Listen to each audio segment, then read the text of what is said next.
अस्सलाम वालेकुम वरहमतुल्लाह उर्दू टीवी में आपको खुशामदीद कहता हूँ। फ्रेंड्स, एक दोस्त का सवाल था कि मेरा इकामा 3 दिन बाद एक्सपायर हो जाएगा।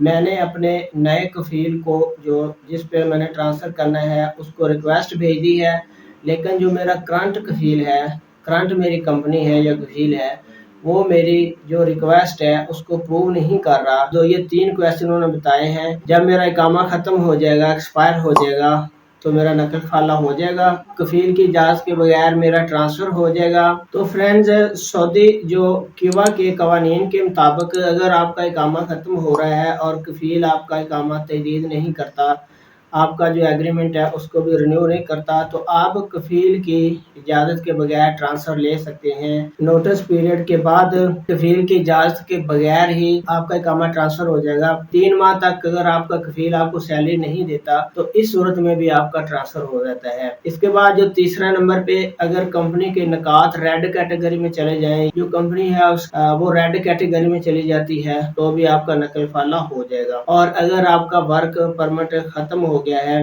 तो तब भी आपका ट्रांसफ़र हो जाएगा, आप ट्रांसफ़र ले सकते हैं। इसके बाद इन तमाम सूरतों में अगर ट्रांसफ़र ना हो सके तो आखिरी हल क्या है। मसलन वो तीसरा सवाल ये था कि अगर मेरा नकल वाला भी नहीं होता, इसके बाद मेरा कामा भी ख़त्म हो जाता है, तो क्या मैं रोज नाई पे जाकर नए वीज़े पे आ सकता हूँ। तो कीवा के कवानीन के मुताबिक आप फाइनल एग्जिट से मुल्क जा सकते हैं और नया वीज़ा लेके वापस भी आ सकते हैं।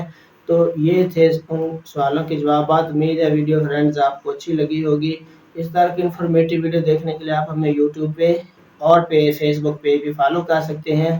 अपना बहुत सारा ख्याल रखिएगा। अस्सलाम वालेकुम।